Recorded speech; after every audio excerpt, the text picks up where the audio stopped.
Welcome back, Bubba's, to episode 6 of the pod. You got me, you got Bebo. No Ben tonight. Bro decided to play 36 rounds of golf tonight for whatever reason. Holes. Yeah, 36 holes. Wow. It's been a long week. Obviously, I don't watch much golf or do that as much golf as I do baseball. I'm excited to have you guys with us for today. Got a lot of stuff in store to unpack and stuff like that. Like I said, just me and Marsh. Let's get right after it. I know you guys, if you guys been watching a little bit, obviously Ben is a staple for the White Sox and expected stats. But someone who I love to keep bringing up on this podcast is Carson Benge. The slow start he had was really worrisome for me at first. Being that guy who was kind of like not necessarily a fringe spot guy, but definitely not a guaranteed roster spot to continue to stay on the big league side. And his stats aren't crazy: 257, 9 pumps, 29 RBIs, 11 bags, 722 OPS. But if you guys checked what he was doing the first month, man, this guy's been on an absolute uphill trend ever since. I mean, 290, 333 with a 548 over his last 7, and 2 home runs yesterday and today on the 21st. And so, I mean, he's been doing it. Like, he's been getting after it. I was watching a swing a lot today against the Phillies, I believe, and it looks so smooth. Like, it just gets really good in that rear leg. He doesn't drift forward whatsoever from a front view. And when he decides to launch is when that foot comes down. And that's kind of a staple of what you guys have heard me talk about a lot of when you launch, your foot will come down. No one swings with their foot in the air. It might feel like it, right? But no one, all the greats, I should say, don't shift their weight before launch. They shift it at launch. And just the way he's seen the ball, really good at bats, really pretty swinging. So he's been fun to really keep an eye out for.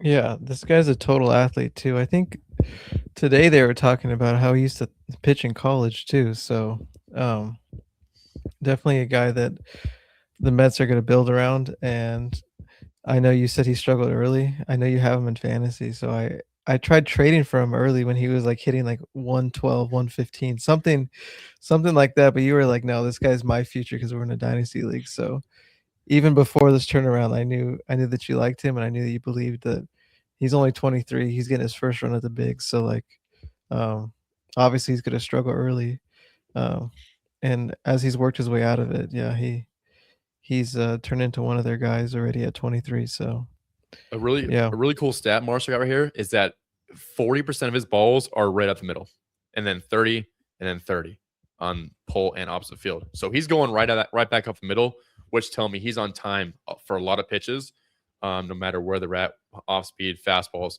whatever it might be. And then for those out there who want their expected stats, Phil, I got him for you right here. He's got a weighted on base of 374, expected batting average of 305. Expected slugging of 491 and expected on base of 380. And that's just got star written all over him of the future. And once again, it comes back to I'm glad the Mets didn't just ship him back off to the minors, and they just let him just ride it out and literally still bat leadoff when he was struggling. And they just believe in this guy that much where it's definitely good to see that Mets believe in this guy. And he's definitely going to be a future cornerstone bat with Juan Soto for a long time to come. yeah, I was gonna say to your point, his oppo air percentage is close to 25%, and then up the middle's 20%. These are balls in the air. And like a trend now is people want to see the ball pulled in the air more than they are, going oppo. So, but that just shows you, I mean, that's something you like, right? Like you like that direction going that way. So you wouldn't be too concerned about his pull air percentage being low.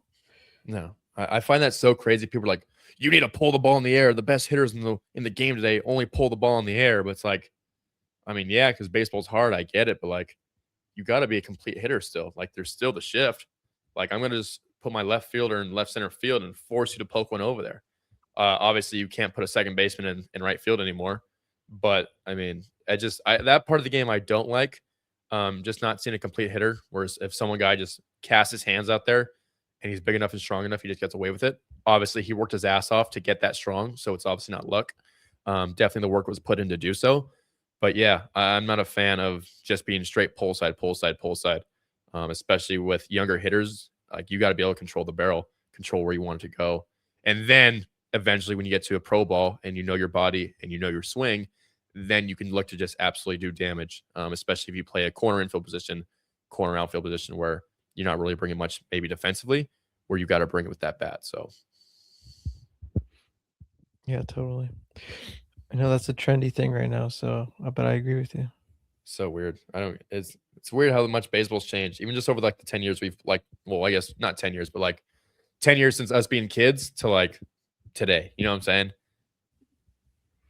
Yeah. No, Like back like totally. watching our generation like baseball like 07 to 10, like when we were those kids watching big leaguers. Like it's crazy how much analytics and new like philosophies and everything else is just out there to like part of baseball. It's weird when you really think about it. Yeah, and I get it, like, when people say, like, baseball back then was more entertaining or more fun to watch, like, there's more action.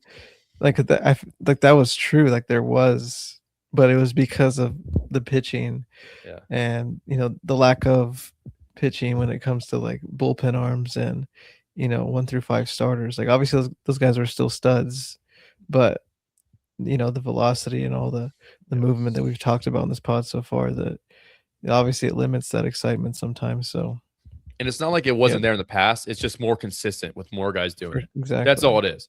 Like when I like the average fastball velo has gone up because the strength of the pen isn't just like one guy coming out the pen and throwing 95 to 100. It's everyone is throwing 95 to 100 out that pen, not just one or two guys. Like you said, back in the day, it was what you had: Randy Johnson, Pedro, Nolan Ryan. So what? Like that's three or four guys that really come to mind that can do it. Mhm. And everyone else is what, mid to low 90s. Like now it's everyone's 100 plus. Mizorowski's throwing 500 fastballs over 100 miles per hour this year. We still have, was it June? Bro, it's still like 3 months left of the season. He's Yeah. gonna he's gonna throw 1,000 fastballs over 100 miles per hour this year. Like that's stupid to just even say out loud. But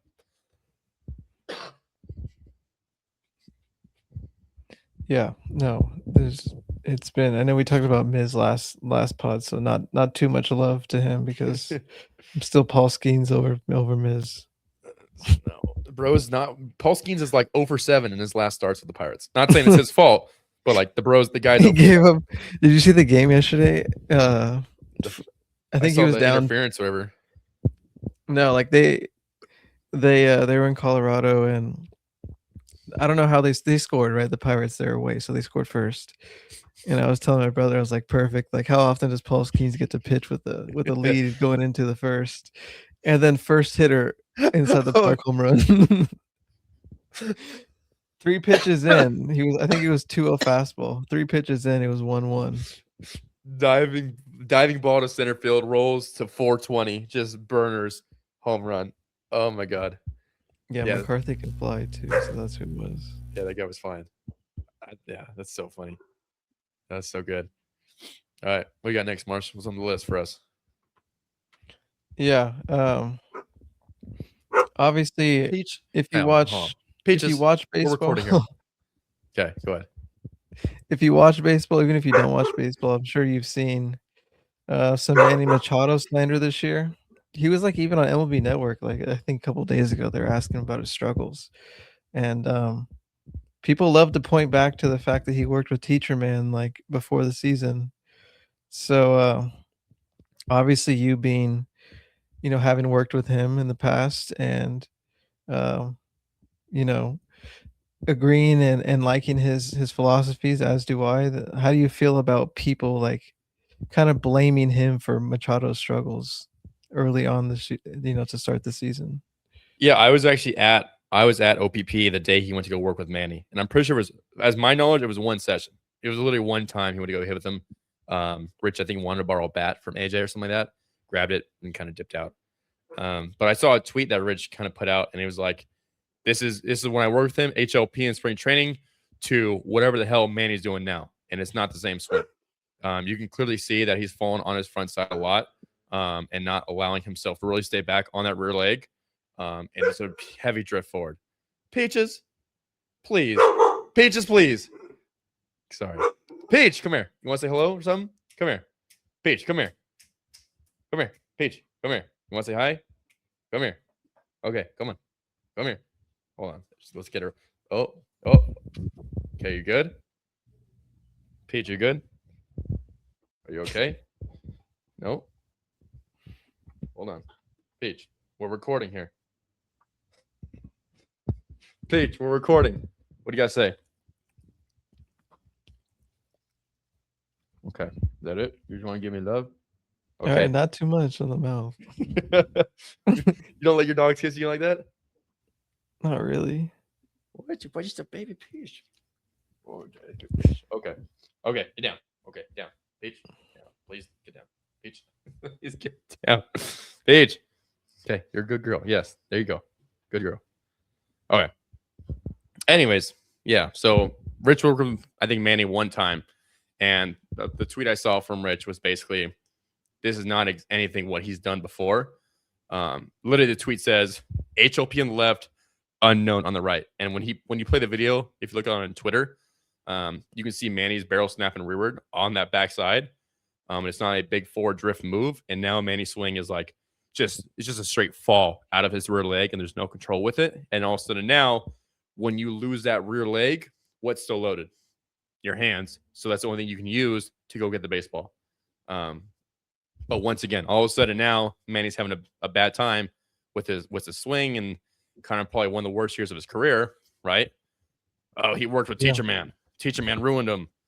Rich, there's another HLP guy down the shitter. Like, bro, he hit with him one time, I'm pretty sure. Like, doesn't make it break a guy. Like, and like, I love how they just judge as an anomaly. Like, judge doesn't count. So it's like when guys do good with HLP, it doesn't count.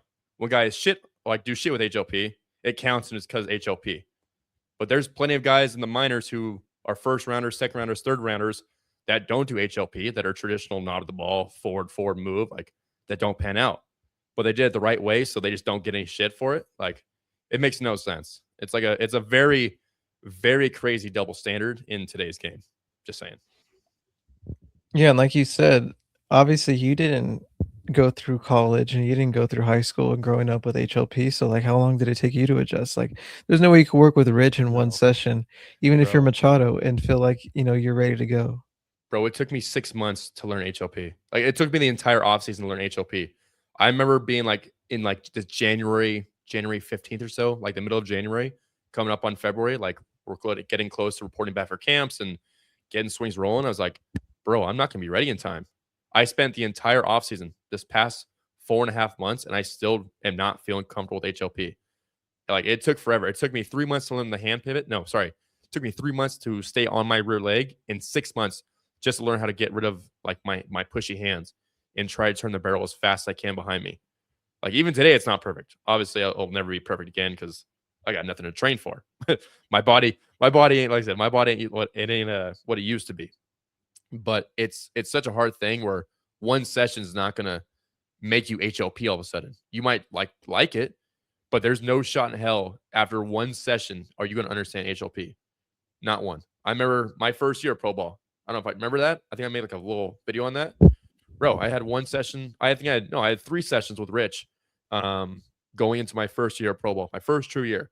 And I was like, holy shit, like this is awesome. But I have no idea how the hell I'm going to implement this into my actual swing, especially not being able to work on it, like, and not having them be there and stuff like that. So one session with Teacherman's not making or breaking Machado. I promise you guys that. Like, it's just not. It's so hard to like learn, especially for doing your entire career. Like, it's insane. Yeah. No, yeah, that was the main thing. Like obviously even if you work with them 3 times, like you said, there's nothing Not, there.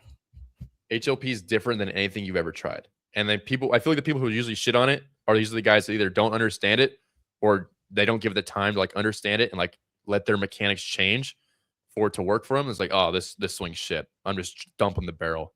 Like, no shit, you're dumping the barrel because all you're doing is turning the barrel and pushing your hands forward.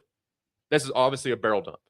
What you're supposed to do is turn the barrel and let that rear leg take it from there. That's not a barrel dump because after I have extension through the ball, because I can stay through after my hand snap, my hand pivot. Not just hand pivot all the way through, and now I'm pushing the baseball and my barrel's working like this. Like, it's not realistic. It's just so dumb that people shit on it and they don't even understand it. Like, Yeah, no, I'm glad you vented that one out because obviously I like the Padres. I watch the Padres a lot.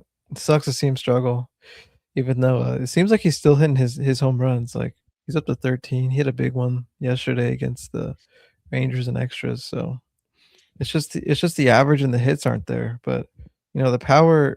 He hasn't necessarily lost power or bat speed at 33 now. So yeah, and you're um, also gonna get 162 out of him. Like, he's gonna be your everyday third baseman. Like, that. yeah, he's still way above average fielder. So Yeah. at the very least, you're running out a Gold Glover out there. So Matt Chapman. Yeah, I was thinking about that, but I don't want to bring up the chat. If Ben would have loved to just pinch in and just throw out Matt Chapman and Oh, whoever don't get me else. started on Chapman. Don't get me started on Hasn't whatever he? He's Ben. been he's been killing it recently, hasn't he? No, he's been actually really good. Which sucks to see if the Giants do make trades. I also feel like Giants fans are kind of overreacting. I'm not gonna lie. Like, okay, the pitching's kind of been a little iffy. We have some of the best faces of baseball as hitters wise and talent wise. Like, just let Mm. it even out. Like, just let it play. Um, don't hit the panic button all of a sudden. It's not like, what was it, 2020 when we like won 108 games or some shit like that, and we should have sold the team or sold the entire roster. B. Craw, like Belt, all those guys should have been gone because they were what, like 37. Like, okay, that makes sense. What? Well, how old is Adamas? 30-ish. I don't know. I don't have it on Yeah, me. 30-ish. yeah, yeah. Like Devers, 29. Like Chapman's 30-ish. Like, they're not pushing 40. I promise you that. Like, I understand the need to win now because the Dodgers are so damn dominant. But it's like, what more do you want Posey to do? Like, this guy, the Buster Posey was our Lord and Savior since 2010 to 2015 or 2016. Like, now it's Yeah. like he's got a target on his back because he's the GM. It's like he doesn't know what he's doing. It's like, bro, like, it's not his fault the guys aren't performing. Like, well, he put the team together. It's like, once again, I guarantee you, Posey's probably still good enough to go out there and compete. He'd probably be the starting catcher over Susac and whoever else. Like, Posey's that good. Like, I just think they're overreacting a little bit. Not to say Suzak's not good, but Posey's just that. He was just that dude. He really was. Can I bring this full circle back to Machado real quick? Because I hate leaving on like a negative note. Let's Please. go positive just because he's a future Hall of Famer, so why Right. not? Bro, your body keeps on disappearing. Your body keeps on Is it disappearing. really? Yeah, look at this. Yeah. I don't know. I'm switching tabs. Maybe when I'm clicking, I'm clicking. No stats in front of you. Would you rather have Machado or Arenado's career? Probably no stats in front of me. Probably Machado. I feel like he's had a better offensive career and not necessarily defensively. I know Nato has had a good bat, but I don't think it's ever been elite like Manny had it. Yeah, I'll run through numbers real quick. Career averages 281, Arenado, Manny 275.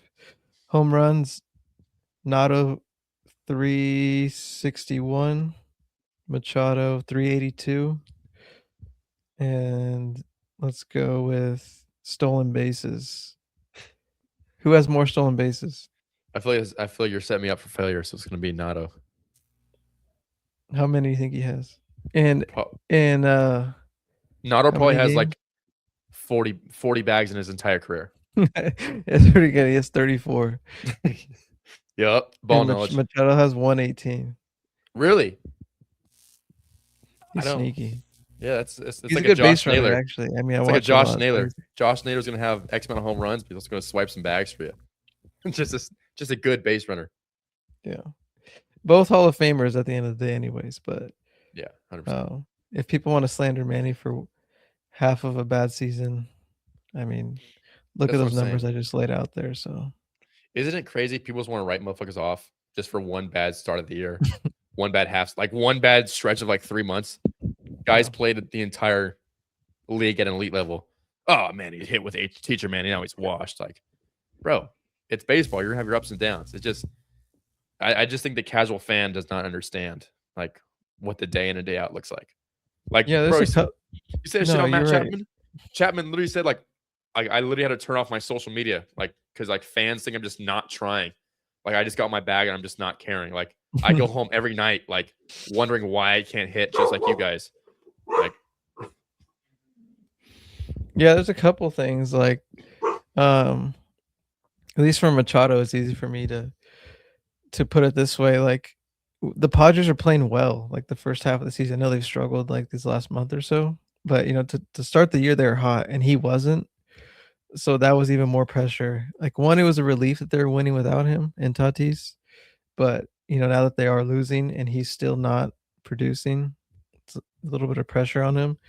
Um, yeah, that was the main thing. So I freaking forgot what the other thing was. But yeah, it's just the other thing is just people don't realize like the seasons obviously they see the number 162, but like you don't realize how long that is for players. And then obviously just fans taking in the games. Like it seems like they've played a full season by now and they're halfway through. So um, there's so many trends, so many ups and downs. So it's real easy to just lose sight of how long a season truly is. bro, you're just a floating head right now. You're just a I floating. can You're try. just I mean, you were a floating head for almost half that little speech you got right there. You were just like floating in and in and out. hey, so if you can hear me, who cares? That's so funny. I'm just laughing at Just your play some Machado clips or something while I'm doing too good.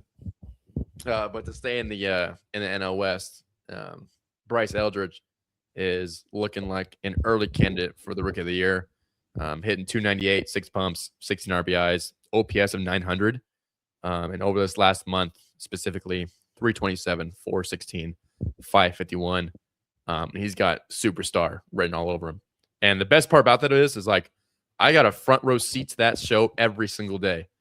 I had a hot chocolate in one hand, jacket on, that. snacks in the pockets, just watching Bryce play. Because obviously we were playing first base, and when he played first base, I obviously was on the bench, and I totally understand. I would play that guy over me too.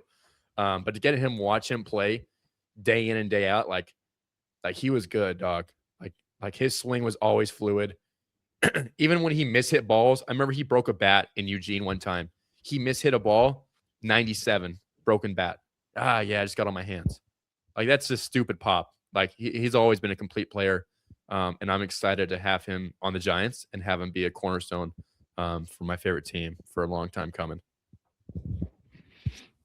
Yeah, he's currently right there with Sal Stewart and Weatherholt in St. Louis. So if this power surge continues, yeah, I mean, finally have someone. I know they have Devers, but finally have someone pretty special there at first that has like 40 plus bomb ability. Oh, that's something I feel like the Giants have struggled with like over the last like since I mean even when Bell was there, like 25 bombs. They haven't really had like that big master at first base, and like he easily checks that box, especially in person, dude. When you obviously you saw it firsthand, but like total unit, like the biggest guy on the field at all times. So, and somehow Hey, 21 full beard. I don't. It doesn't really make sense.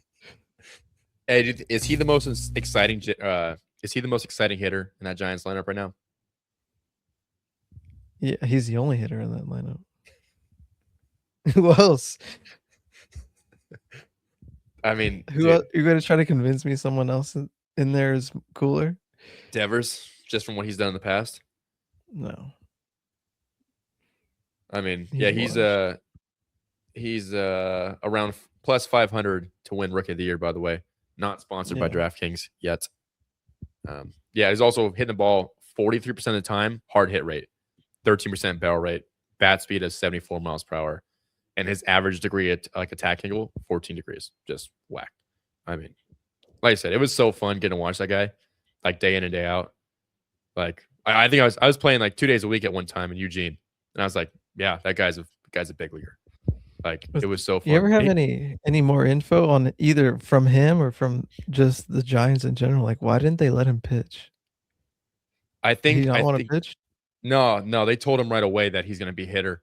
I think the plan that Farhan had for Bryce initially the entire time was they're going to make him a hitter, and if hitting doesn't work out, then you can pitch.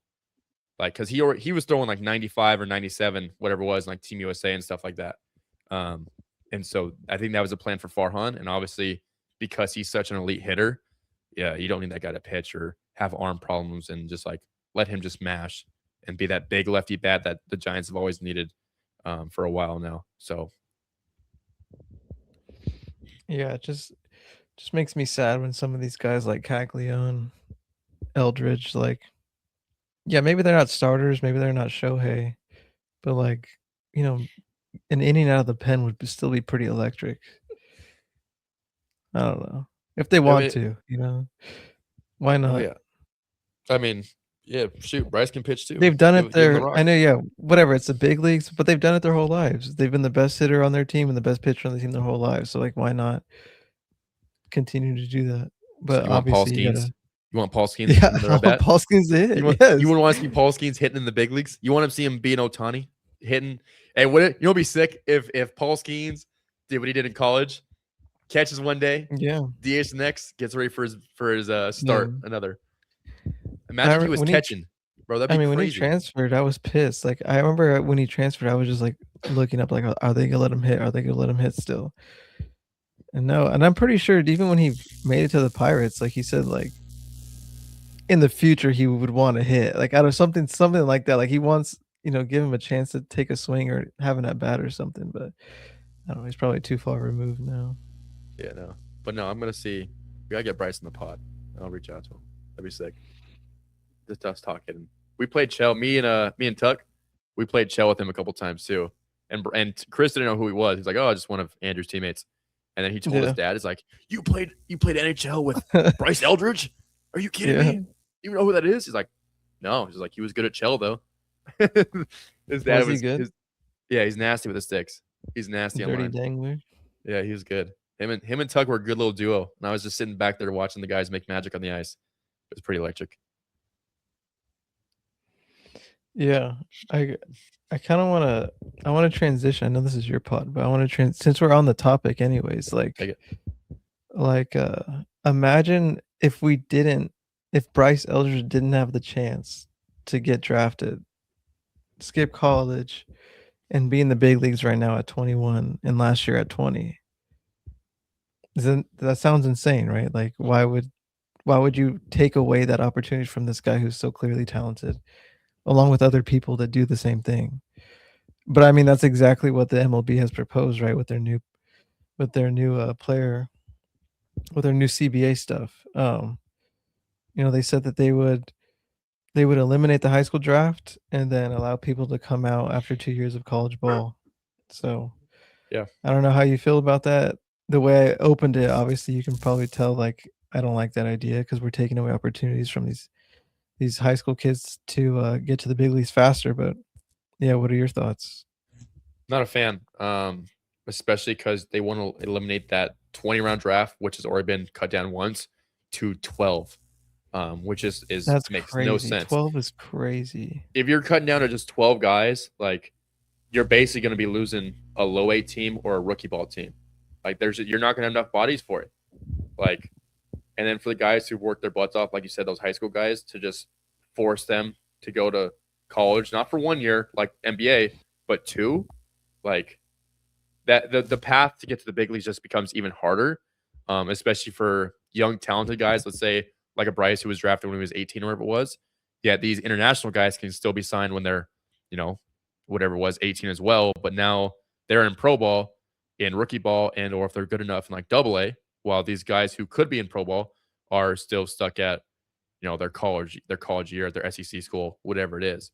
But it hurts. The most guys who get hurt, I think, are the college seniors, obviously, JUCO guys, and the guys who are good but are at like a mid-major or a smaller D1. Like, obviously, if I'm a GM, I'm obviously going to take the higher upside guy at an SEC school over some JUCO guy and just sign him for scraps after after the draft, or even like a college senior instead of a college senior getting 50K, 75K. I'm just that guy that's not even happening anymore. That guy is going straight to the free agent signing. I'm calling you after the thing. You know what I'm saying? It's just very interesting. Like I would have never been drafted. I got drafted I was the last pick of the 16th round. I'm not even getting drafted. Like, damn, that sucks. Like, it's very crazy to be proposed and think that they want to shorten it even more. It's insane. Yeah, there's so many talking points about this. It seems like the MLB is assuming that these players, if they go from high school to college instead of to the draft, like they would have potential to make more money because of NIL. You know, with the rise of NIL, like, Mhm. and the opportunity to get paid in college, they're saying that these guys can make the money that could make more money potentially in college.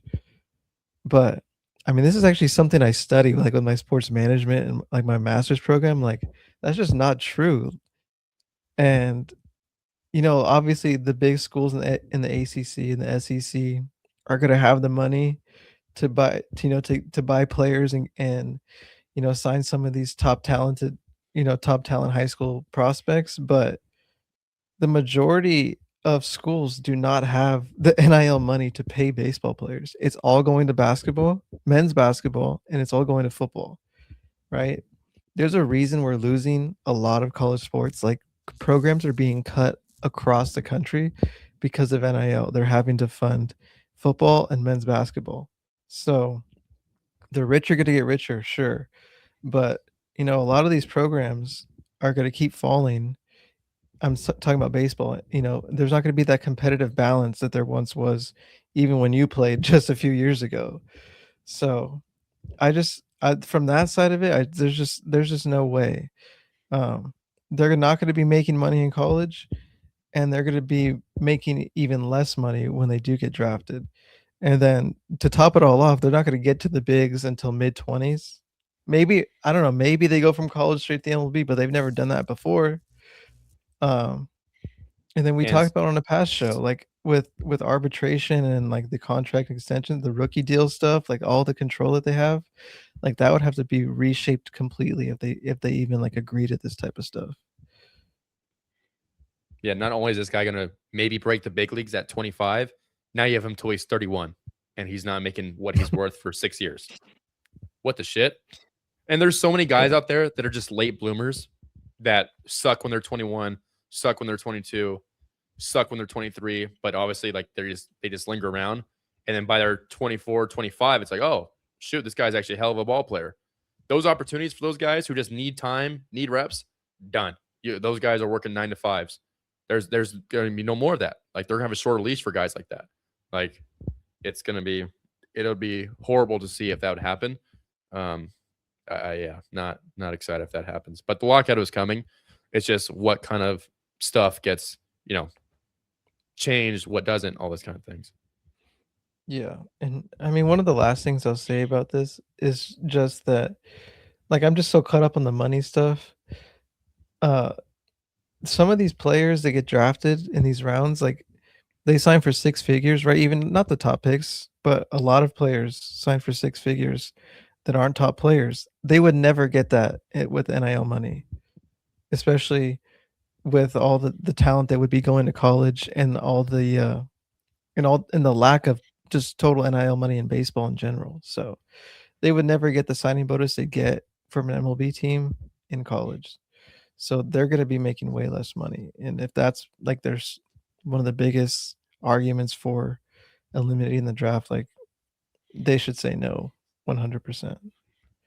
Like I said, and the kids who work their ass off to be high school draft picks, you got to force them to wait 2 years. What if they get hurt?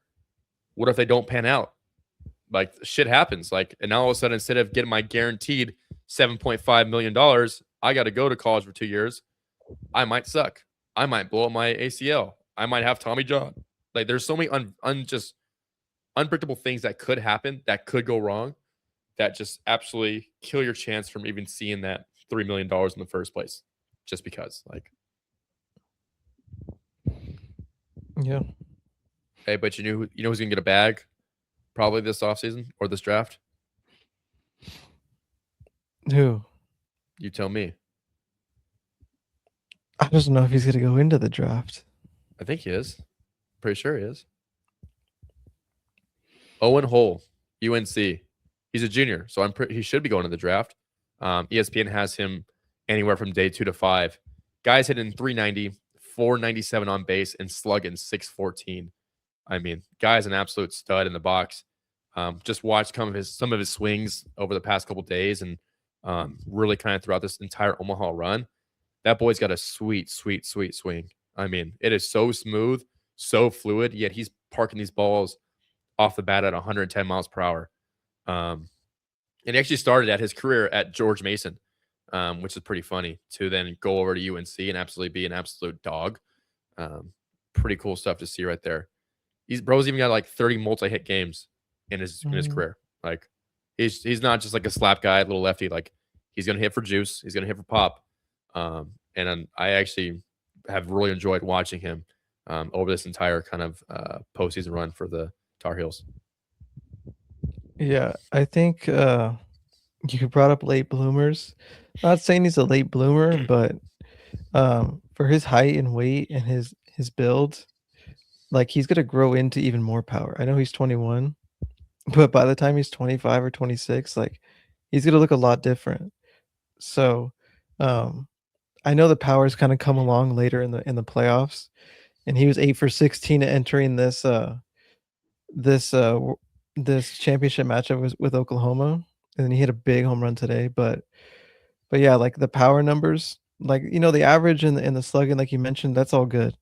But the power numbers, like I think people can project that to be much bigger as he gets older and as he gets into an MLB system. So that's another reason why, like, maybe it doesn't like jump off the page, the stats, but when you watch him play and you see some of these home runs, like this home run he hit today was like 110 over 400 feet. So that doesn't scream like, 9 or 10 home runs in a college season. That's like he should be hitting north of 20, if he came back for another year at UNC. Which he's not. He's that boy getting drafted for sure. Bro's batting 390, getting on base at a 500 clip, by the way. Yeah. But yeah, that's like you said. Yeah. That kind of goes back to what we just said. That's a George Mason guy who then was there for 2 years, then transferred to UNC this year. Like that guy's just gonna be kind of shoved to the side with a bunch of other guys. Like, hey, yeah, you're not getting drafted. Sorry, bud. Once again, those late bloomers that they won't have a chance if they get the round of 12. But no, this guy's gonna be good. Pretty swing. Excited to see where he goes, and just another guy we can kind of follow throughout his MLB career as the pod goes on. Yeah, go Heels. Yeah, I forgot you're a Tar Heel fan. No, you're a Duke fan. No, bro, that's insane. I hate Duke. You like Duke, right? You're a big Duke guy. Hate Duke. I hate Duke. No. Are you being serious or are you trolling? I'm trolling, bro. Okay. Yeah, no, I hate Duke. In Tar Heel baseball, whatever, I'll pull for him. Tar Heel basketballs, that's diehard. But go Blue Devils. No, so Tar Heel, good for the Tar Heel, but get some more money for some basketball. Go win some money. Good stuff, Mars. Good stuff.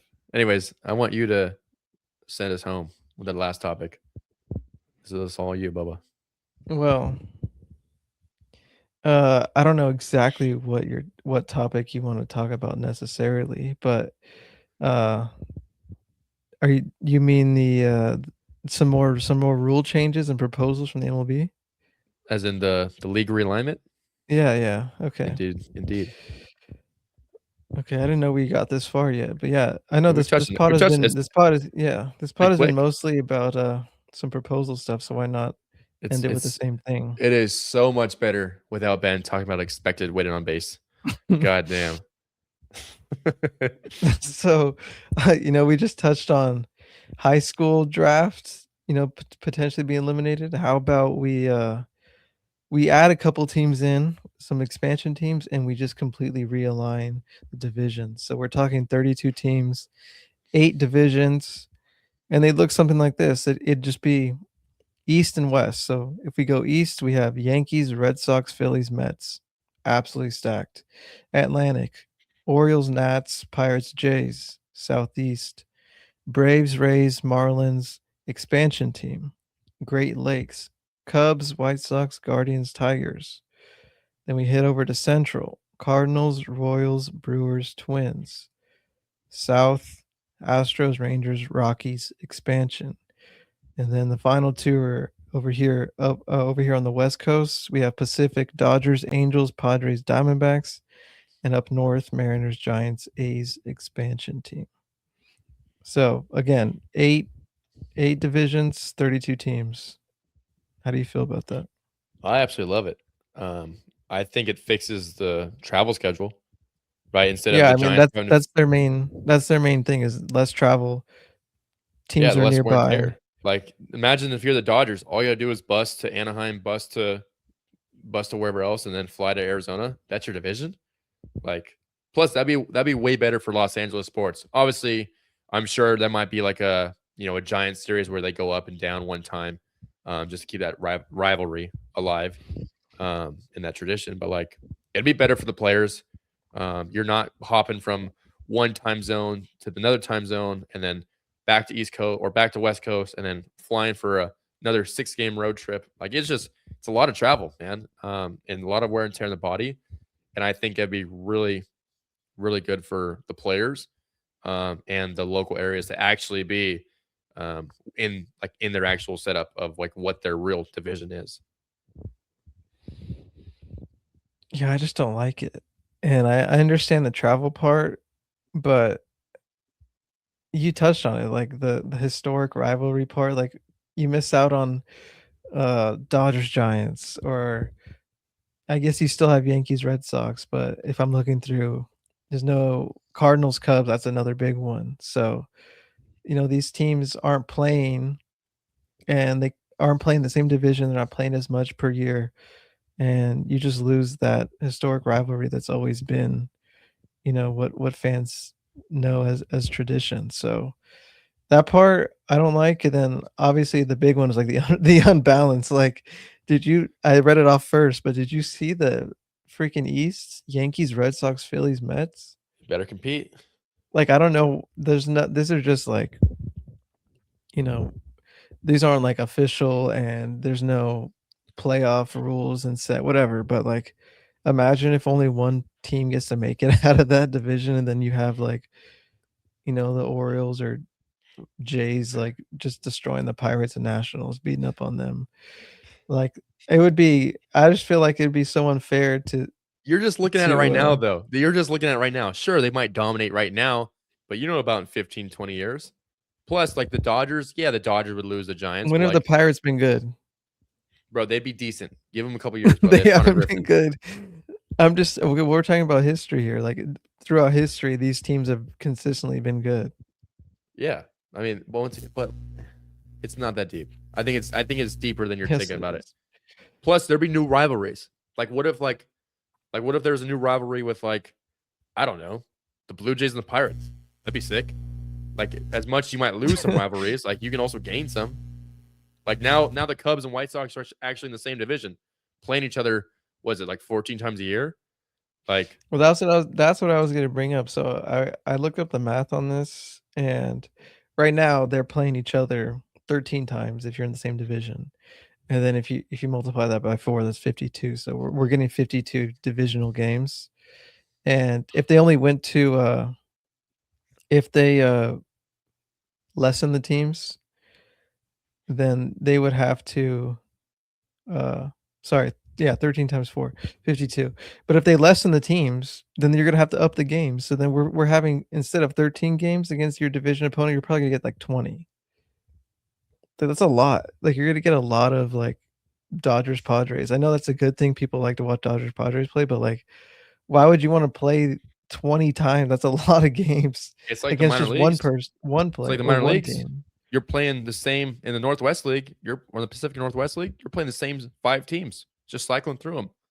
The Eastern League that I was in for a little bit, I think that's 10 teams, and you play your west side, and then like you play like the north side, wherever it was, like once or twice. You go to them once, and they come down to you once. Like, it's just like that. So I don't think it has any bearing on like a real difference of playing the same team over and over again, because that's what a lot of minor league baseball is, and it has not been crazy broken or anything like that. If anything, it'd be more exciting to see that one time a year when those teams come into town, if that makes sense. Or another team goes Yeah. to somewhere else, like, oh, shoot, we got to go catch a game. They're only going to come to town one time. It's my favorite team. I got to go see him. Or I want to go see Judge, play in San Francisco. Well, he's only coming down once, so we better go see him. Like, I mean, I know that already happens, but like, you know what I'm saying. Yeah. Yeah, it was just I mean, this would just totally destroy ALNL as we know it, and, But it's also obviously kind of washed. I don't ALNL's washed. Like I know it's been it's the tradition, washed. but like, bro, why not make it easier? It's already 162 games. All you can do is make the travel schedule a little bit easier, and hopefully So by you're adding saying, those two extra teams adds another 200 roster spots, 300 roster spots, MLB mm, and MILB, like you're saying we'd see some better baseball? 100%. I could see that perspective as guys are more rested and guys are, Bro, basically imagine, playing at home. They're wherever they live at, they're yeah, living there for yeah. so Instead of most of the having like season. multiple East Coast teams having to go multiple times to the West Coast and having like 10-day road trips, it's like a couple times a year. Way better for travel, way better for the body, way better for everything. Like in that regard, I think it'd be a simple Mm. fix. I don't think it'd be a problem. Alright, then, I mentioned expansion teams, just we can end on what you think about these potential cities that would host these new MLB teams. So, there's, 4 of them mentioned in their proposal. One of them was Nashville. Thoughts?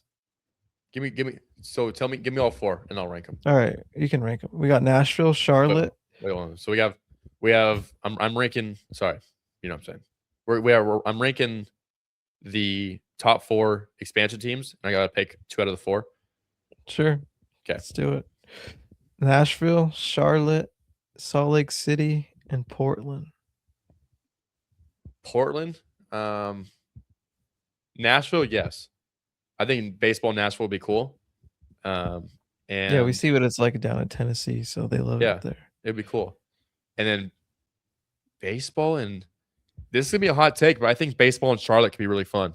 Um, as much as I think that the Carolinas love their sports teams, I think they'd really rally behind a baseball team as much as they do with the Durham Bulls and UNC or Duke or NC State, all those stuff, all those Carolina schools. I think a baseball team in Charlotte would be a really good idea. So that'd be my tool. That would be my two: Charlotte and Nashville. Portland, eh, nah. And Salt Lake City has the bees, and I'm not sure.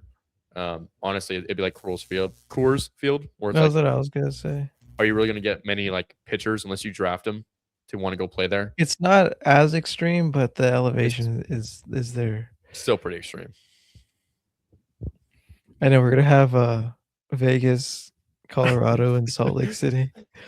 Did you see the game? Was it a couple weeks ago? Like 30 runs in the first game in Vegas history, or something like that. Like 25 runs. Like, Yeah, you know what I don't understand? Like, yeah, the ball flies. Yeah, the pitches aren't moving the way pitchers want them to, but like, how are they hitting it in the air so much? Like, they're crushing balls. It has to be like a mental thing. Like they know they're it's just going ball up in with the a air. different confidence when they're in Vegas. Like it just seemed that way because like you can get that pitch anywhere, and it feels like they're missing it more than they are when Yeah. they're in Vegas. I mean, maybe that's got something to do with it. Like the mental side, like, man, if I just touch this ball right here, give it a good little poke, it's gone. I can just flick it out, and it's just all my Yeah, wrist, ass out, wrist out, gone. That'd be a good feeling. You know how many yeah. bombs Nick So Kurt's gonna have?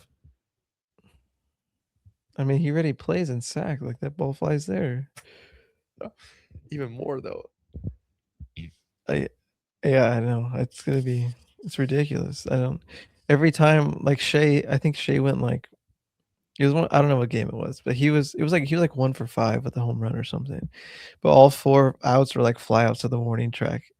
in right field. They're all oppo, and every time he hit a fly ball, the crowd would just go. They would just start screaming. Like even a fly ball to second base, they'd start screaming. They thought it was gone.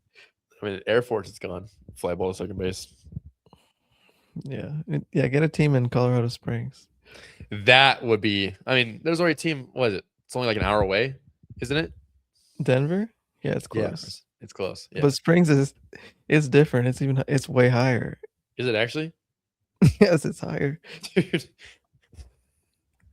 Goddamn altitude poisoning. Let me see the difference. What is it? Yeah, it's 6,000 feet, and like what's Denver's like 52 or something, Bro, 5,200. I still remember just laying in the bed feeling like absolute dog shit, and Brandy having to knock my door and bringing me like bottles of oxygen as I'm just dying in bed. I can't remember what. That was the same trip that there was like what was the happy hour at Chili's? It was like $2 margs or something. Oh yeah, that was that same trip. We were waiting. Yeah, were we on the way home? Did we stop and get food before like busting It was out? after. Yeah, it was. We were waiting to go to the airport, so we had like our like the zip up and the pants. I will never forget. Speaking of travel, I will never forget. Every single time we went to Vegas, Grotto always lost at least $100 on the Wheel of Fortune game. It got me again. But I mean, to be clear, we went to Vegas every trip because that was the only connecting flight to Fresno. We were in Vegas so much as whatever per diem money you had left, you're throwing in the slots, just waiting. Oh my god, that's too good. Another good game was the bag game. What Batesville had. The which You know one? what I'm talking about? The bag games. If you so like the buy-in's Oh, the $5. bag. Yeah. Basically, for everyone who doesn't know, the buy-in is $5. And if you're the first person to have their bag, like their baseball bag, not their suitcase, the red travel bag, off the bus or off the plane, you got the cash money. So you took home like an extra like $50, $75 of per diem money just playing. And that's if guys didn't lose it on the plane right there playing poker. So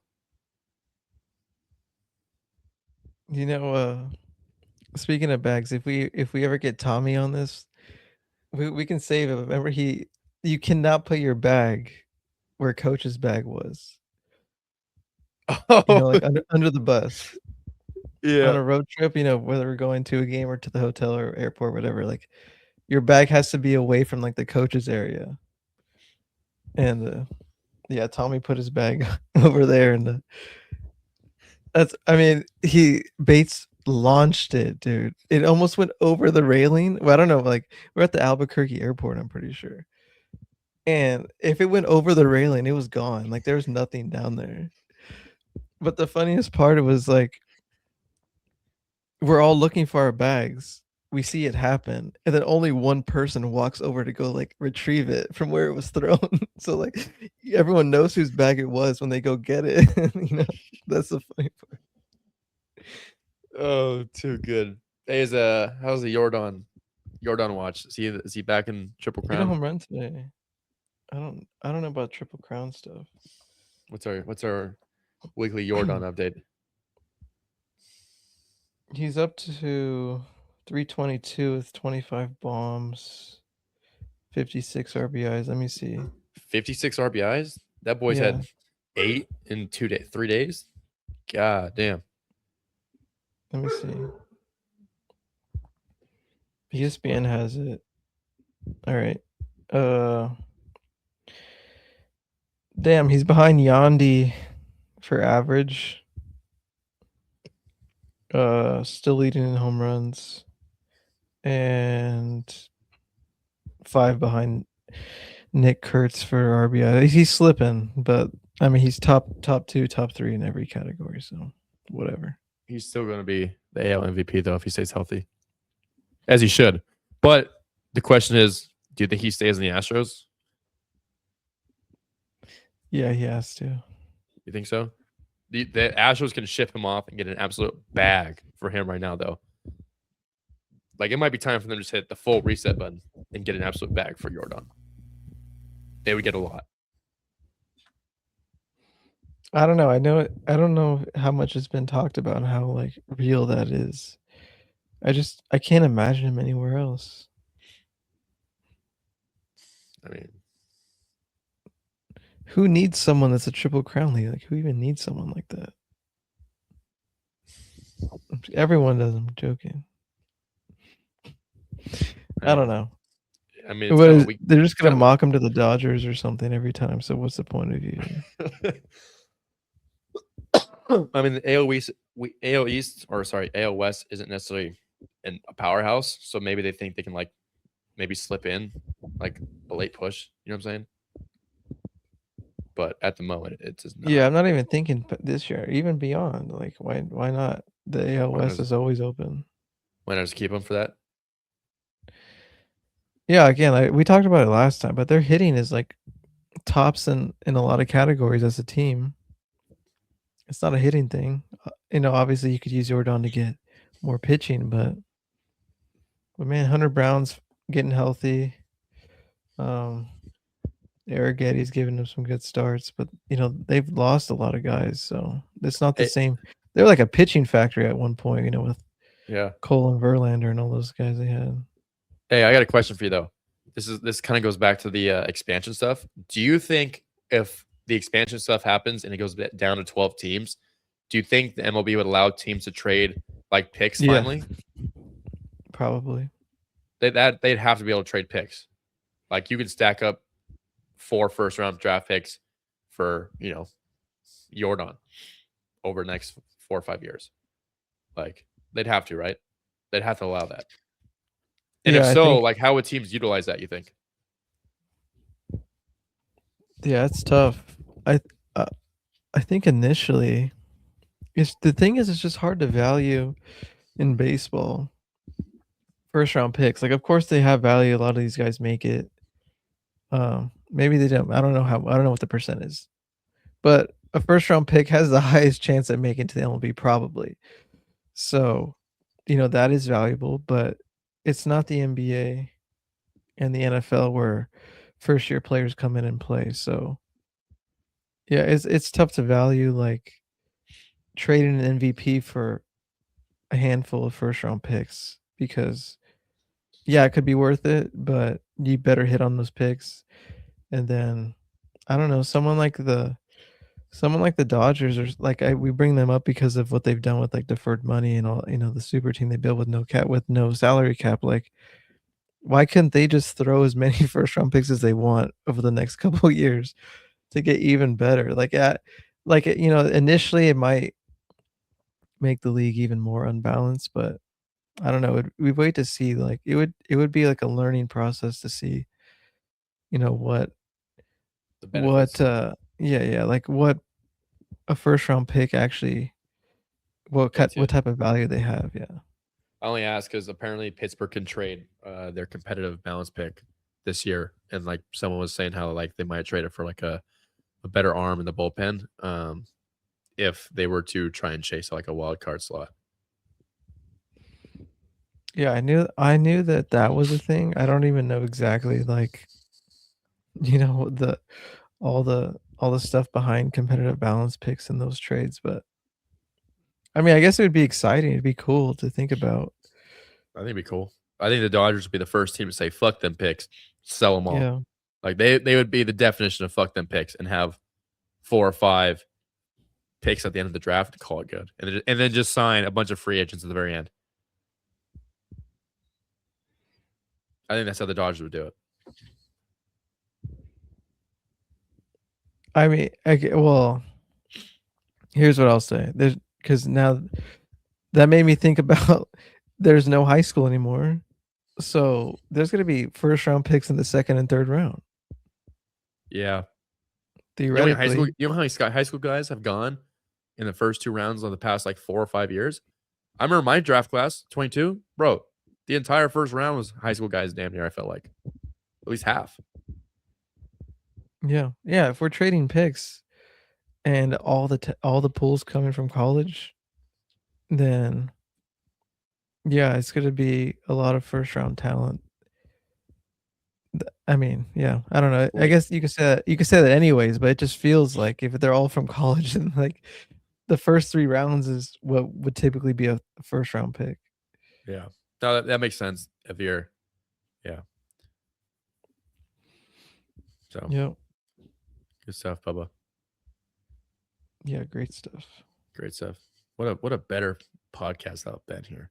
Decided to play golf instead of hop on the pod. What an absolute twat. Yeah, he has good tempo though. I've seen his golf swing. He goes to Tempo Town. Yeah, it's a exaggerated tempo. It's even more than you think. I don't know. You ever play with him? No, It's crazy. like It's it's like grandpa we slow. we'll get a clip of. Hopefully, we can get a clip of Tempo Town. He does like a pause at the top, and like holds it though.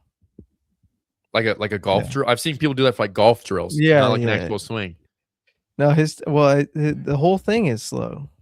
It's the slow takeaway, a pause, and then yeah, let it rip. I guess. So that's why it took this guy so long to freaking get through 36 holes. Guy's fucking grandpa shooting over Yeah, here. the pace of play Not good. is not. I would hate to be behind him, and if he was He's walking too because he loves this exercise. walking with a pusher, and he's grandpa swinging. God damn. Yeah. Hopefully, But we'll get him to send a clip. Get him to send a swing. I I might miss have him. one. I I'll have miss to look. Benny. Benny, it's not the same without you. If you're listening, you will be listening. All right, take us home. All right, Peach, you got anything else to say? Peach, come here. You want to be talking all podcast? Come here. Come here, Peach.